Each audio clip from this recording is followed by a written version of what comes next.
The plane's engines hummed softly, a steady rhythm that calmed most of the passengers as they settled in for the long flight. Rows of travelers were busy adjusting their seats, flipping through in-flight magazines, or silently hoping they'd have a few hours of uninterrupted sleep. Among the passengers sat Earl Johnson, a quiet, elderly man in his early 80s. He was a retired Army veteran, his face lined with years of experience and wisdom. Earl wore a well-worn brown leather jacket, his military dog tags barely visible beneath his shirt. His faded cap, embroidered with the words "Vietnam Veteran," sat proudly on his head, an unspoken badge of honor. As the flight attendants prepared for takeoff, a commotion began a few rows behind Earl.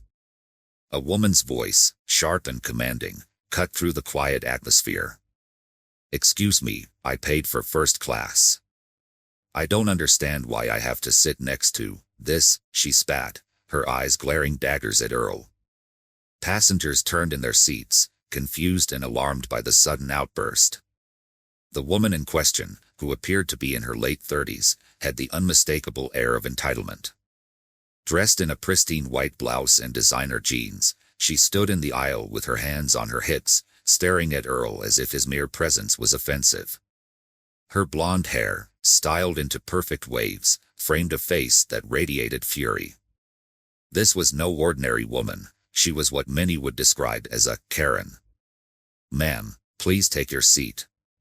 We're about to take off." A flight attendant tried to defuse the situation, gently urging her back to her assigned spot next to Earl. "I'm not sitting next to him," Karen hissed, her voice loud enough to be heard by everyone in the surrounding rows. "I paid for first class, and I expect to sit next to someone respectable. Not some old," she paused, her eyes narrowing as she leaned closer to Earl, "black man." Gasps filled the cabin, and murmurs of disbelief rippled through the passengers. Earl, who had been silent up until this point, glanced up at her calmly, his face showing no trace of anger or hurt. Instead, he sighed deeply, adjusting his cap. "I'm just trying to get home, ma'am," Earl said quietly, his voice steady but tired. "I don't want any trouble." Karen scoffed, rolling her eyes dramatically. "Trouble? You're the trouble." She then turned to the flight attendants with an exaggerated wave. "Do you even know who I am? I have rights, and I refuse to sit next to this. Her voice trailed off as she looked for more cruel words to spit out. The flight attendant, now visibly uncomfortable, tried again. "Ma'am, this is your assigned seat, and Mr. Johnson here has as much right to be here as you do." Karen's face twisted with frustration. "I demand to be moved. Either you move him, or you move me, but I'm not sitting next to him." More passengers were whispering now, shaking their heads in disgust at Karen's blatant racism. Yet, despite the tension in the air, no one had stood up to confront her directly. It was as if the passengers were waiting to see what would happen next. Earl remained still, his eyes lowered as if he'd faced this kind of ignorance before. His mind drifted momentarily to memories of his time in the military, times when he fought for the very freedom this woman was now abusing. As the plane began taxiing, the pilot's voice crackled over the intercom. "Ladies and gentlemen, please prepare for takeoff. Fasten your seatbelts." Karen, however, was not done. She turned back to Earl, sneering, "I bet you think you're so important, don't you? Wearing that stupid hat. Like anyone cares about some old war no one remembers." This time, Earl flinched. He had never sought attention or recognition for his service, but to hear his sacrifice so casually dismissed stung. Before he could respond, another passenger, a man in his mid-40s sitting across the aisle, finally spoke up. "Hey, lady, why don't you sit down and stop making a scene?" the man said firmly. "No one cares about your first-class ticket. You're being rude." Karen's eyes flashed, and she spun around to face the man. "Mind your own business. I have a right to say what I want." "Not when it's racist garbage," the man shot back. The confrontation was escalating, and the flight attendants were now trying to calm Karen down while the rest of the passengers looked on, some taking out their phones to record the exchange. Karen, however, remained defiant, crossing her arms and glaring at Earl, as if daring him to respond. Earl didn't, but the tension was palpable, thick enough to cut with a knife. Just as the plane lifted off the ground, the situation took a shocking turn. Earl's eyes darted to the back of the plane, where a man in a dark hoodie stood up abruptly, reaching into his jacket. In an instant, Earl's military instincts kicked in. "Gun!" Earl shouted, his voice booming through the cabin.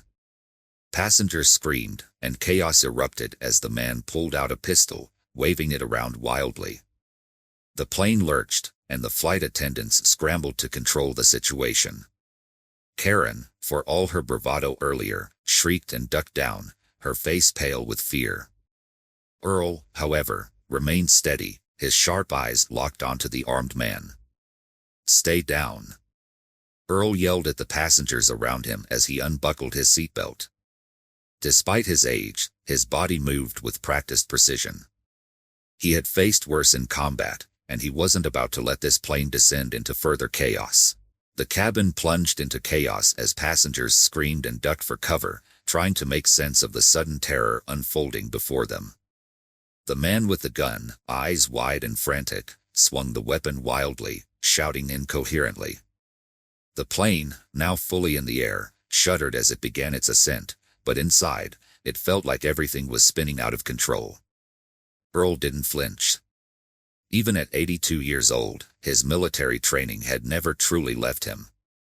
His eyes narrowed as he sized up the situation. The gunman was young, jittery, likely inexperienced and possibly panicking himself. That made him dangerous. Earl knew from his years in combat that an unstable man with a gun was unpredictable, and panic could make him do something reckless. "Stay calm," Earl whispered to the passengers nearest him, who were trembling in their seats. His voice, though quiet, carried an authority that had people listening despite the panic. Karen, who had moments ago been spewing venom at him, was now curled up in her seat, clutching her designer handbag like it could protect her from the danger at hand. Her face was drained of its earlier haughtiness, replaced by sheer terror. The gunman's shouts were a garbled mess. "Nobody move. I swear, I'll shoot. I'll shoot." His voice cracked as he pointed the gun in random directions. The flight attendants, who had moments ago been trying to calm Karen down, now stood frozen at the front of the plane, hands raised in a sign of submission. Earl moved slowly, unbuckling his seatbelt with a soft click, his eyes never leaving the gunman. The man noticed the movement and whipped the gun in Earl's direction. "Hey! You! Sit down," the gunman barked, his voice trembling. Earl raised his hands slightly, his movements deliberate, showing that he wasn't a threat. "All right, son," Earl said, his voice calm and steady. "I'm just an old man, not looking for any trouble.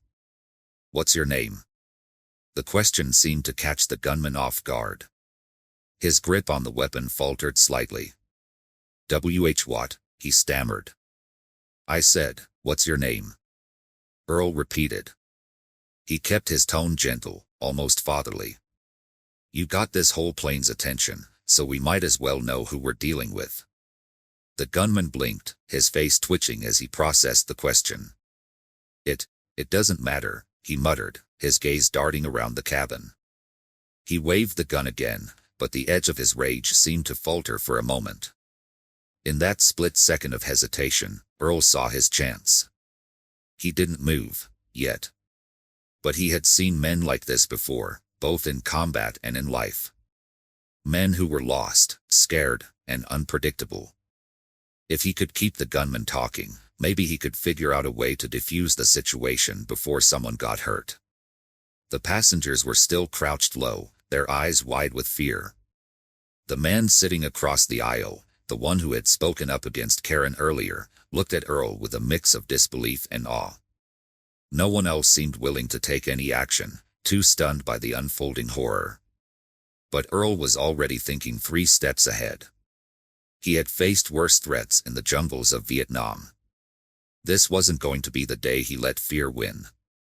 "You're nervous," Earl said softly, "but I've been where you are. Trust me, it doesn't have to go like this." "What is it you're after?" The gunman's eyes darted back to Earl, confusion marring his expression. I just need to get out of here, okay? You don't know what they'll do to me." Earl tilted his head slightly. "Who's they? You think they're on this plane?" The young man hesitated again, looking like a trapped animal. His eyes flickered toward the back of the plane, where a group of men in suits sat. Earl followed his gaze. Those men had remained eerily still, their eyes locked on the gunman but making no moves to intervene. Earl's mind raced. Was this more than just a random hijacking? Was the gunman running from something, or someone? The pieces weren't fitting together yet, but Earl had been trained to notice the details that others missed. He knew there was more to this situation than what was immediately visible. "Listen," Earl said, "you're scared. I get it. But waving that gun around, that's not going to get you out of this. Let's talk this through, figure out another way." The gunman's face softened for a brief moment, but then hardened again. "No. I can't trust you. You're just trying to distract me." Earl held up his hands again, signaling peace. "No tricks, son. Just trying to help." Before the gunman could respond, one of the suited men at the back of the plane stood up suddenly, drawing everyone's attention. The gunman whipped around, his hands shaking as he aimed the pistol at the man. "Sit down," the gunman screamed. "I'll shoot, I swear." But the man in the suit didn't flinch.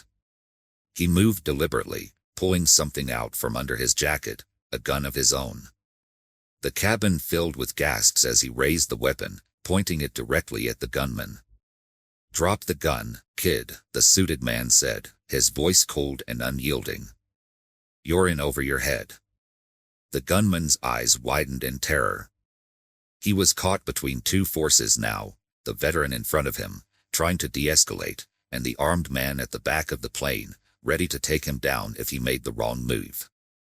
Earl's heart pounded in his chest. This was spiraling out of control. "Wait," Earl called out, standing halfway. "Let's not make this worse." The gunman looked back and forth, panic consuming him. The suited man's finger twitched on the trigger, his expression icy. And then, without warning, the plane jolted, turbulence throwing everyone off balance. In that split second, the gunman's finger slipped, and the gun went off. A deafening bang echoed through the cabin. The sound of the gunshot reverberated through the cabin, freezing every passenger in place. For a moment, time seemed to stop as the echo of the shot faded into a chilling silence. Screams followed, shrieks of terror that pierced the air as passengers ducked even lower, some covering their heads in desperation, others gripping their loved ones in sheer panic. Earl's heart pounded in his chest, but his reflexes kicked in. He dropped to a crouch, his eyes darting around the cabin to assess the situation. The gunman stood frozen, his hands shaking as he stared at the smoking barrel of his gun. His face was pale, almost sickly, as he realized what he had done. At the back of the plane, the suited man who had drawn his own weapon was now slumped against his seat, clutching his shoulder. Blood oozed from between his fingers, staining his crisp white shirt. He had been hit, but it wasn't fatal, yet. The passengers around him recoiled in horror, some screaming for help, while others simply sat in stunned silence, too shocked to react. "Everyone stay calm," Earl called out, his voice rising above the chaos. "No one else has to get hurt." The gunman, still wide-eyed and trembling, looked at the wounded man in disbelief. His lips moved, but no words came out. He stumbled backward, his back hitting the overhead compartments as he desperately tried to make sense of what had just happened. He hadn't meant to shoot, that much was clear, but now the situation had escalated beyond his control. The flight attendants, their faces pale and tight with fear, hovered near the front of the plane, unsure whether to move or stay put. One of them frantically tried to call the cockpit on the intercom, her hands shaking so violently that she dropped the handset. Earl rose slowly, his eyes never leaving the gunman. He knew this situation was on the verge of exploding into something even more deadly. The gunman was on edge, and with the suit-wearing man injured, it wouldn't take much for him to fire again. Earl had to act fast. "Listen to me, son," Earl said, his voice steady despite the tension in the air. "Put the gun down. It was an accident, but you don't want to make this worse." The gunman's eyes flicked to Earl, and for a moment, there was a flicker of something, remorse, maybe, or guilt, but it was quickly swallowed by fear. "Stay back," he shouted, his voice cracking. "I didn't mean to. I didn't mean to." Earl kept his hands up, showing that he meant no harm. "I know you didn't. But this can still end without anyone else getting hurt. You're scared, and I get that, but you're not alone in this." The gunman looked around wildly, his mind racing. He was trapped, and he knew it. There was no way off the plane, and now he had shot someone. He was in too deep. His grip on the gun tightened, and his breathing grew rapid, almost panicked. Earl glanced over at the wounded man, who was still bleeding, though he had managed to prop himself up in his seat. The man's face was contorted in pain, but he gave a small nod to Earl, acknowledging that he was still in the fight if needed. Earl returned his attention to the gunman, knowing that any sudden movement could set off another round of gunfire. "You're a veteran, aren't you?" Earl asked suddenly, trying to keep the gunman talking, to distract him from his fear. He had noticed the patches on the young man's jacket, small indicators that this wasn't just some random act of violence. There was history here, a connection that could be exploited. The gunman flinched at the question, as if Earl had struck a nerve. His eyes flicked downward for a split second before he looked back up, his jaw clenched tightly. I don't know what you're talking about," the gunman stammered, though his voice lacked conviction. He was trying to hide something, but the truth was already bleeding through the cracks. Earl took a small step forward, moving closer without making it obvious. "Those patches," he said softly, nodding toward the man's jacket. "You served, didn't you? Maybe in Iraq or Afghanistan. I know the look of a man who's been to war." For a moment, the gunman's grip on the weapon loosened, his eyes glazing over as old memories seemed to rise up. Earl saw it, the haunted look of someone who had seen things he couldn't forget. He knew it well because he had carried that same look himself for decades. "You've been through hell, son," Earl continued, his voice growing softer. "I've been there too. But this isn't the way to deal with it. We can talk.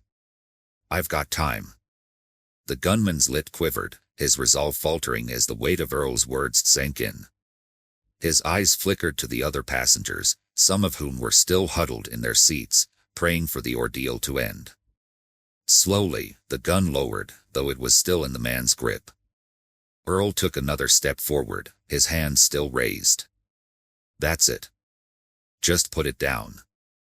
No one needs to get hurt anymore." Just as it seemed like the situation was starting to de-escalate, the plane hit another patch of turbulence. The sudden jolt rocked the cabin, sending passengers flying against their seatbelts. The gunman stumbled, his grip on the weapon tightening reflexively. Panic returned to his face as he flailed, trying to steady himself. In that brief moment of confusion, Karen, who had been silent and cowering since the beginning of the chaos, suddenly shot up from her seat. Her face was twisted in a mixture of rage and desperation. Without thinking, she lunged toward the gunman, her hands outstretched as if to grab the weapon. "I won't die because of some lunatic," she screamed, her voice shrill and filled with terror. "Karen, no!" Earl shouted, but it was too late. Karen collided with the gunman, knocking him off balance. His finger slipped on the trigger again, and another shot rang out. This time, it was even closer. Earl's heart raced as he dove toward the aisle, trying to reach the gunman before the situation spiraled completely out of control. The gunman, caught off guard by Karen's sudden attack, swung wildly, trying to shake her off. But Karen, in her panic, clawed at him with desperate strength, determined to get the gun out of his hand. Passengers screamed again, and Earl could feel the tension boiling over. He knew they were seconds away from another tragedy unless he acted fast. The air inside the plane felt electric with tension as Karen's reckless move added a new layer of chaos to the already dire situation. The gunman stumbled back, struggling to keep his balance as Karen clawed at him with a frantic intensity that was fueled by fear.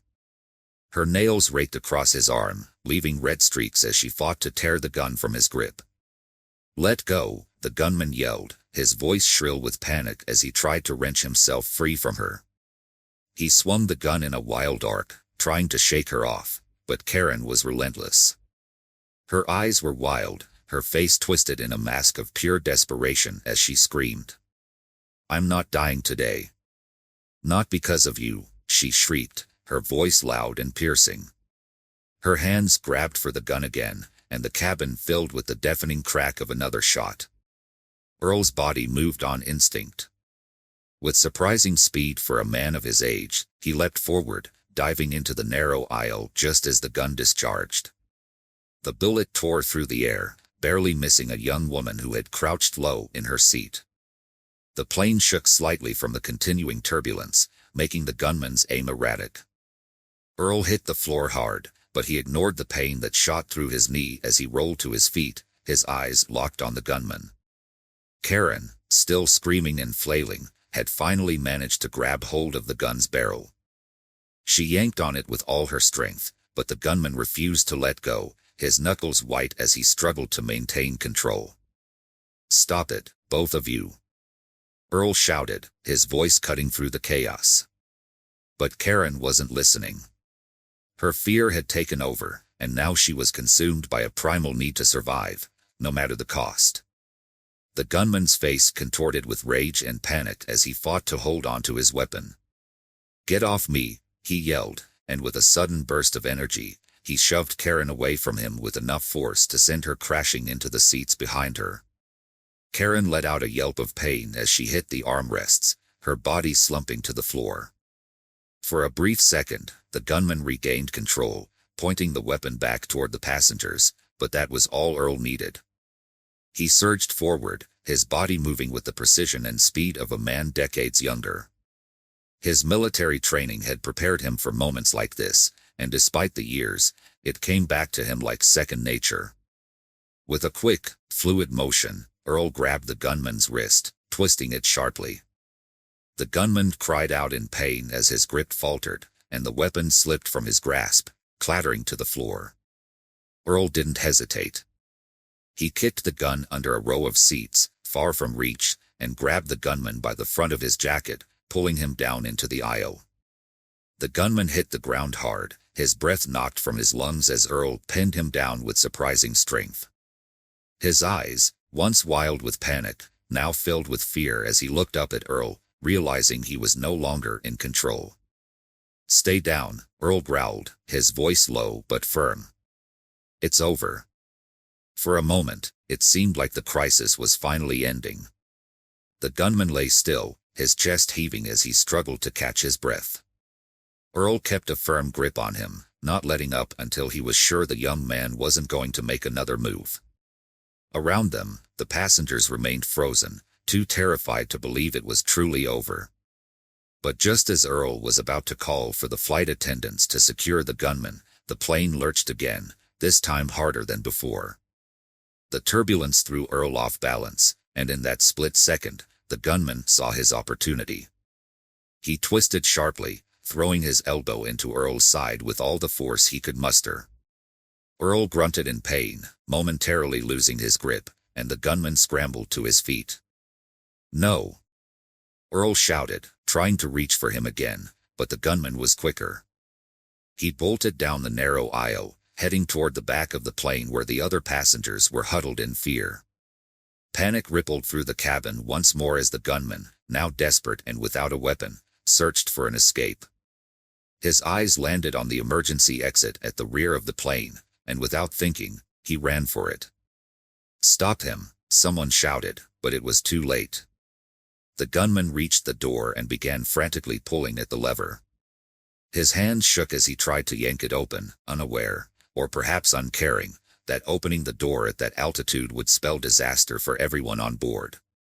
Earl struggled to his feet, his body aching from the scuffle, but he moved with urgency.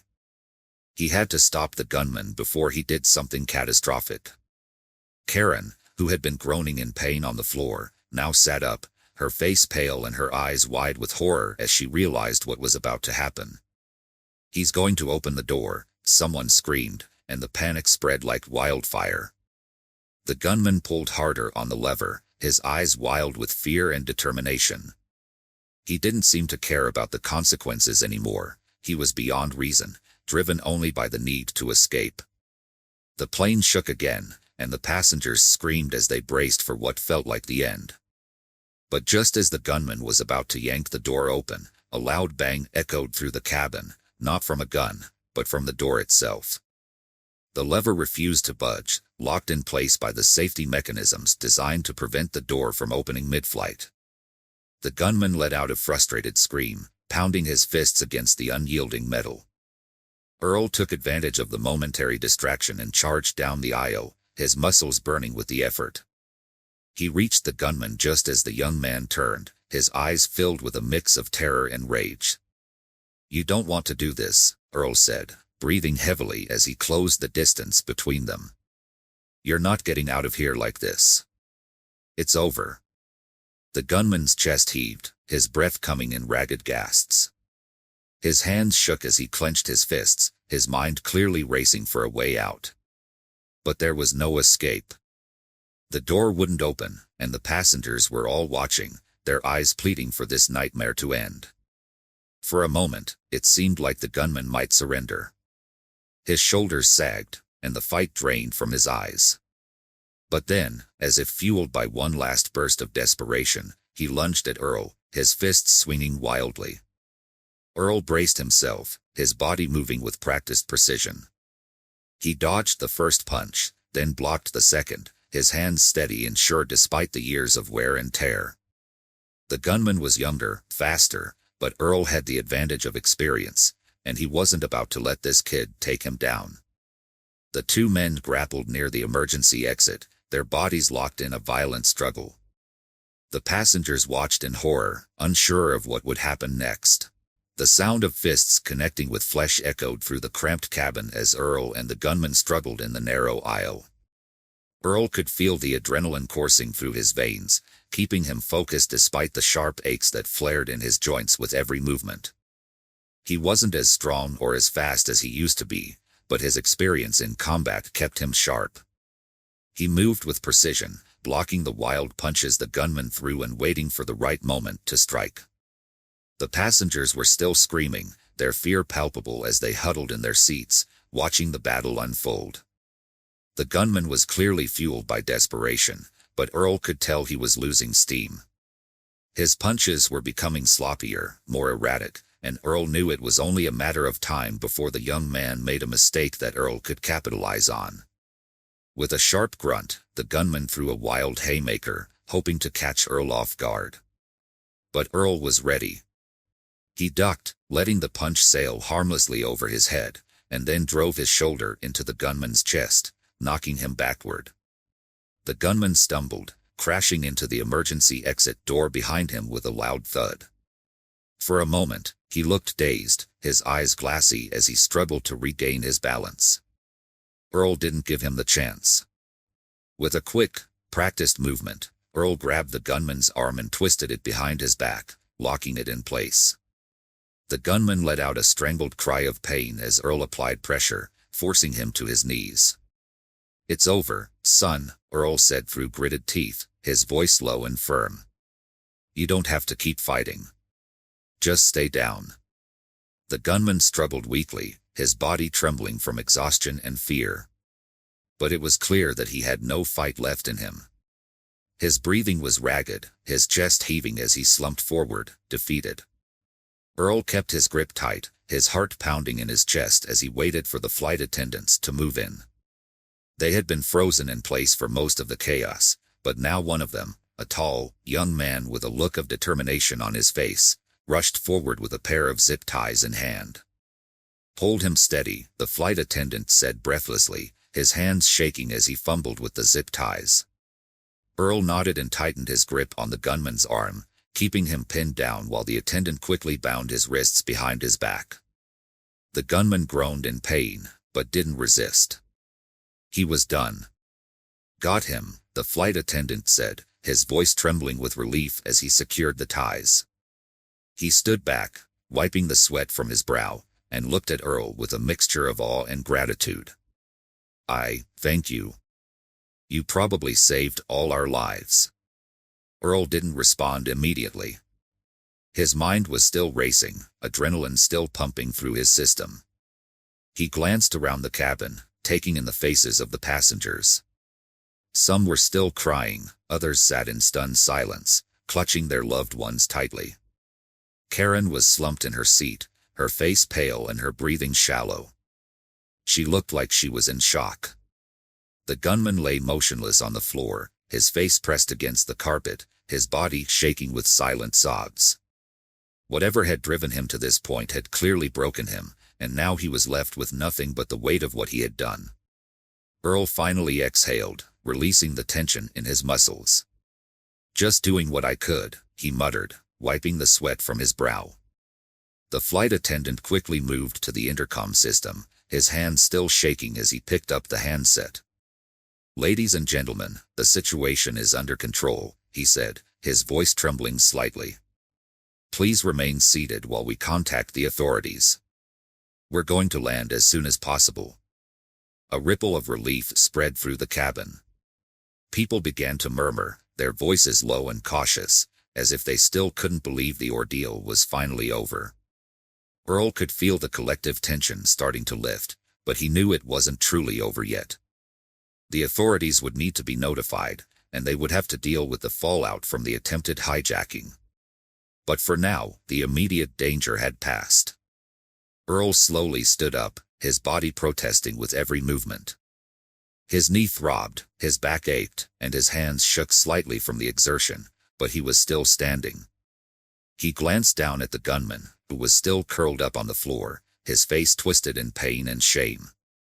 "Why'd you do it?" Earl asked quietly, more to himself than to the gunman. He didn't expect an answer, but to his surprise, the young man mumbled something under his breath. They were going to kill me," the gunman whispered, his voice barely audible. "I had no choice." Earl frowned, kneeling down beside the gunman. "Who was going to kill you?" The gunman didn't respond right away. His eyes darted around the cabin, as if he were afraid someone might be watching.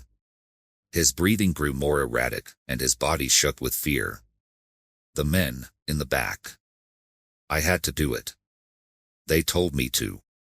Earl's eyes narrowed as he looked toward the back of the plane.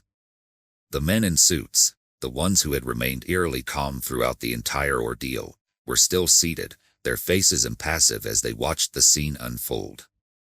One of them, the man who had been shot in the shoulder, was being tended to by a flight attendant, but he didn't look concerned. In fact, his eyes met Earl's with a cold, calculating gaze. Something wasn't right. Earl rose to his feet, his mind racing. Had the gunman been telling the truth? Were these men somehow involved in the hijacking attempt? It didn't add up. If they were behind it, why hadn't they intervened earlier? Why had one of them been shot? As he pondered this, one of the men in suits stood up, moving slowly and deliberately down the aisle. His face was unreadable, but there was a hint of menace in his posture. He approached Earl, his eyes never leaving him. "You did well," the man said, his voice calm but unsettling. "Very well." Earl's gut tightened. He didn't like the way this man was looking at him. Something about the situation felt off, and he wasn't about to let his guard down now. "What's your game?" Earl asked, his voice low and steady. Why were you just sitting there while all this was happening?" The man smiled, a cold, calculated smile that didn't reach his eyes. "Let's just say, we had our reasons." Before Earl could respond, the plane jolted again as the captain's voice crackled over the intercom. "We're making an emergency landing at the nearest airport. Everyone, please remain seated." The man in the suit gave Earl one last look, then turned and walked back to his seat without another word. Earl's instincts were screaming at him that something more was going on here, something deeper and far more dangerous than just a failed hijacking. The cabin of the plane had settled into a tense, uneasy quiet, though the fear lingered in the air like a thick fog.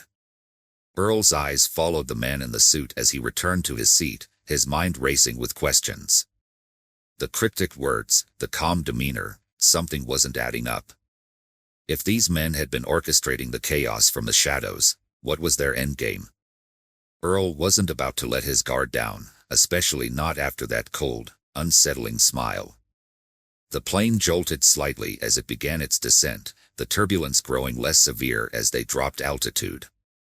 Outside, the gray clouds were giving way to patches of blue, signaling they were getting closer to the ground. But the atmosphere inside the plane remained tense, and Earl could feel the eyes of the passengers on him. Some looked at him with gratitude, others with concern, but all shared a lingering fear that something wasn't right. Karen was still slumped in her seat, her face pale and drawn. Earl glanced at her and saw the fear in her eyes had shifted into something else, confusion, maybe even shame. She had played a part in the chaos, and now she seemed lost in the aftermath. Her earlier aggression had evaporated, leaving behind a woman who looked small and vulnerable.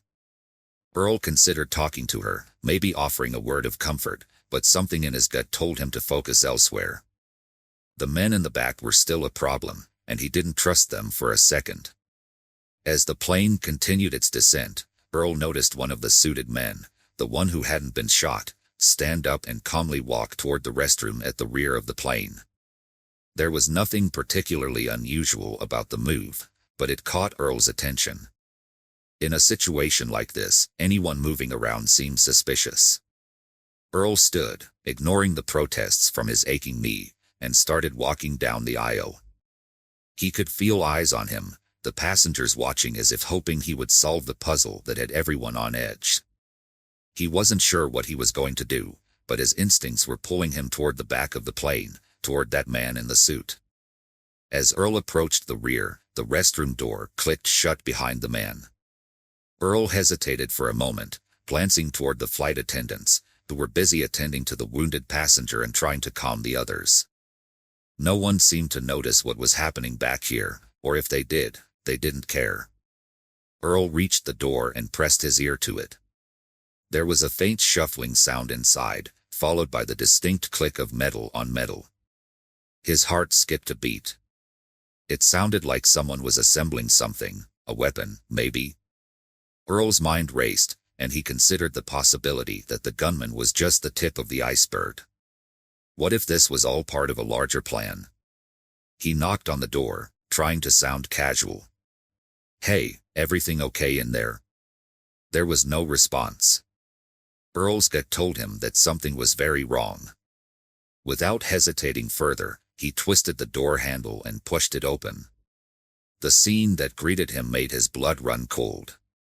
The man in the suit was standing by the small sink, a silenced pistol in his hand. On the floor, crumpled in a heap, was a flight attendant, a different one from before, her eyes wide open, her chest still. She wasn't breathing. The man turned to Earl, his expression calm, almost bored, as if he had been expecting him. He raised the gun, but Earl was quicker. With a burst of energy, he lunged forward, grabbing the man's wrist before the trigger could be pulled. The two of them struggled in the cramped space, their bodies crashing into the sink and walls, knocking toiletries and supplies to the floor. The man in the suit was strong, and Earl could feel his muscles straining against him. But Earl had experience on his side. With a sharp twist, he forced the man's hand upward, sending the gun clattering to the floor.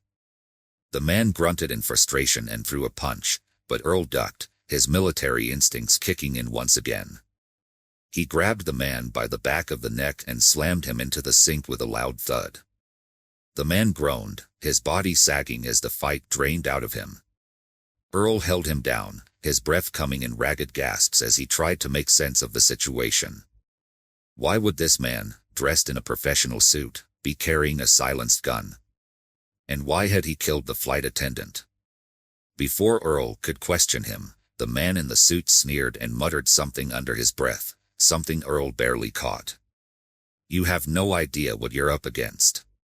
Earl's grip tightened, his mind racing. "What are you talking about? Who are you working for?" The man chuckled weakly, blood trickling from the corner of his mouth where he had bitten his lip in the struggle. "It doesn't matter. You won't live long enough to find out." A sense of dread washed over Earl. Whoever this man was, whatever his plan had been, it was clear that he wasn't working alone. There was something bigger happening here, something more dangerous than anyone had realized. Suddenly, Earl heard a commotion outside the restroom. The other man in the suit, the one who had been shot earlier, was standing up, his face pale but determined. He had managed to free himself from the flight attendants and was making his way toward the back of the plane, his eyes locked on the restroom where Earl was holding his partner. Earl knew he didn't have much time. He couldn't let this man alert the authorities or the other passengers. There was too much at stake. He quickly grabbed the gun from the floor and stepped out of the restroom, holding it tightly at his side. The second man froze in place, his eyes narrowing as he saw the gun in Earl's hand. For a moment, there was a tense standoff, the two men staring each other down in the narrow aisle of the plane. "Don't do something you'll regret," Earl said, his voice low but firm. He could feel the weight of the gun in his hand, and he hated it. He had sworn off violence after his time in the service, but this situation left him no choice. The man in the suit smiled coldly, his eyes flicking between Earl and the restroom door where his partner was still inside. "You have no idea what you've stumbled into, old man. You should have stayed in your seat." Without warning, the man lunged forward, his hands reaching for the gun.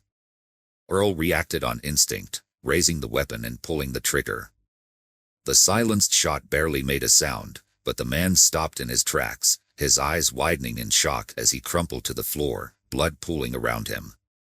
Earl's heart raced as he stood over the body, his mind reeling. He hadn't wanted to kill him, but there had been no other option. This was spiraling out of control, and Earl was starting to realize just how deep this conspiracy went. He needed answers, and fast. As Earl stood there, the captain's voice crackled over the intercom once more, announcing their imminent landing. The plane would be on the ground soon, and the authorities would be waiting. But Earl knew that landing was only the beginning. The real danger was still lurking, hidden in the shadows, and he had to figure out what was going on before it was too late. The plane touched down with a jolt, the wheels screeching against the tarmac as it barreled down the runway. Earl's heart raced as he stood over the two unconscious men in the back of the plane, the one he had disarmed in the restroom and the one he had shot in self-defense. The events of the last few hours played out in his mind in a dizzying blur, but he knew this was far from over. The real threat hadn't revealed itself fully yet, and he had no idea who he could trust once they disembarked. Passengers remained huddled in their seats, eyes wide with a mixture of fear and confusion, still reeling from the chaos that had unfolded. The flight attendants had already contacted the authorities, and Earl knew they would be swarmed by law enforcement the moment they stepped foot on the ground. The captain's voice crackled over the intercom, trying to maintain calm. "Ladies and gentlemen, we've landed safely. Please remain seated until instructed to exit. The authorities will be boarding the plane to assist with the situation. Thank you for your cooperation." Earl took a deep breath, glancing around the cabin. His eyes settled on Karen, who was now sitting up straight, staring ahead blankly. She hadn't said a word since her earlier outburst. The venom she had spewed at him felt like it had happened a lifetime ago. Now, she looked like a shell of her former self, completely broken by what she had witnessed. But there was no time to dwell on that. The plane came to a full stop, and within moments, the sound of sirens could be heard outside.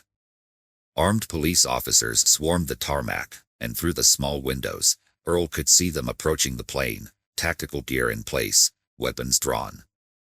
The cabin door was opened from the outside, and in seconds, uniformed officers began filing into the narrow aisle, their eyes scanning the scene. One officer stepped forward, his voice loud and authoritative. "Everyone remain calm. We're here to help. We'll be escorting passengers off the plane row by row. Please cooperate." Earl knew he would be questioned extensively, but he wasn't sure what he was going to tell them. The men in the suits, there was more to their story than a simple hijacking attempt. He had to be careful with what he said, or he might implicate himself in something he didn't fully understand. As the officers started moving down the aisle, securing the two men Earl had subdued, the lead officer, a tall, stocky man with a sharp gaze, approached him. "Sir, we'll need to speak with you. You were involved in the altercation." Earl nodded slowly, his voice steady despite the tension in his chest. "Yes, I stopped them, but there's more going on here than you realize. These men, they're not just hijackers. They were part of something bigger." The officer raised an eyebrow but didn't respond immediately. He motioned for another officer to take the gun from Earl, which Earl handed over without protest. The lead officer leaned in slightly, lowering his voice. "Bigger how? What do you know?" Earl hesitated, glancing toward the two men being cuffed and escorted off the plane. He could feel eyes on him from every direction, passengers and police alike. He wasn't sure how much he should reveal, but something inside him urged him to trust this officer. They mentioned something about not working alone. One of them said I had no idea what I was up against. I think this was just part of a larger plan, but I don't know what. The officer studied Earl for a moment, his expression unreadable. Then, without a word, he nodded to his team and turned toward the cabin door. "We'll get this sorted. Please come with us." Earl followed the officers down the aisle, his body still tense from the adrenaline. As he walked, he caught Karen's eye. She stared at him with a mixture of guilt and gratitude, her earlier hostility replaced by something much more human. She looked like she wanted to say something, but no words came out. Earl gave her a brief nod, acknowledging the silent exchange, before stepping off the plane and onto the tarmac. Outside, the air was cool, and the sound of police radios filled the space around him. Reporters had already gathered near the perimeter, cameras flashing, capturing the aftermath of what was sure to be a major news story. Earl felt a strange sense of detachment, as if everything happening around him was surreal, like a dream he couldn't wake up from. As he was led to a police van, he noticed a group of plainclothes officers standing near the edge of the runway, speaking in hushed tones. One of them, a tall man with silver hair and a hard expression, seemed to be directing the others. Earl couldn't shake the feeling that this man was important, too important to be just another cop. The silver-haired man turned and locked eyes with Earl, his gaze piercing. He smiled, a smile that didn't reach his eyes, much like the one the suited man on the plane had given him. Earl's heart skipped a beat. Something about this man felt wrong, like he was connected to the chaos that had unfolded in the sky. Before Earl could process what was happening, the silver-haired man approached him. The officers escorting Earl stiffened slightly, as if they knew who he was. The man reached into his jacket pocket and pulled out a badge, flashing it briefly. It wasn't a police badge, it was something else. Something more secretive. "Mr. Richards," the man said, his voice smooth and authoritative. "I'm Agent Donovan. We need to have a word." Earl felt his pulse quicken. This wasn't good. "I already told the officers everything I know," Earl replied cautiously, trying to keep his voice steady. "There's more going on here, but I'm not sure what." Agent Donovan chuckled, a sound that sent a chill down Earl's spine. Oh, I'm sure you know more than you're letting on. You see, Mr. Richards, the men you encountered on that plane weren't just common criminals. They were part of an operation that goes far beyond a simple hijacking. Earl's mind raced. What kind of operation? Agent Donovan's smile widened, and Earl could see the gleam in his eyes, a look of control, of power. Let's just say, they were part of something, classified. And now, you're involved. Earl's stomach dropped. He had stumbled into something far more dangerous than he had ever imagined. I didn't ask to be involved in anything. I was just trying to protect people. Donovan's expression hardened. That's the problem, Mr. Richards. You interfered with something you shouldn't have. And now, there are people who will want answers. People much higher up than me. Earl's blood ran cold. What do you want from me? Donovan leaned in, his voice barely above a whisper. I want you to disappear, Mr. Richards. I want you to forget everything that happened on that plane. Because if you don't, the people I work for will make sure you regret it. Earl stared at Donovan, his mind spinning. He had been a soldier, faced death countless times, but this was something else. He had stumbled into a world of secrets, of shadowy organizations that played by their own rules. And now, he was in their crosshairs. For a moment, Earl considered his options. He could fight back, try to expose the truth. But as he looked into Donovan's cold eyes, he realized that doing so would put more lives in danger, his, and possibly others. This was a fight he couldn't win. With a heavy heart, Earl nodded slowly. I'll stay quiet. Donovan's smile returned. Good. I knew you were a smart man. He turned and walked away, leaving Earl standing on the tarmac, the weight of what had just happened pressing down on him like a heavy cloak. As the police officers led him to a waiting vehicle, Earl knew that his life would never be the same. He had survived the war, survived the hijacking, but now he was caught in a different kind of battle, a battle he couldn't win, and one that he would carry with him for the rest of his days. If you liked this story, make sure to like and subscribe for a part 2. Also, in order to strengthen our community, I would like to know where you are watching from and what time you are currently watching this video.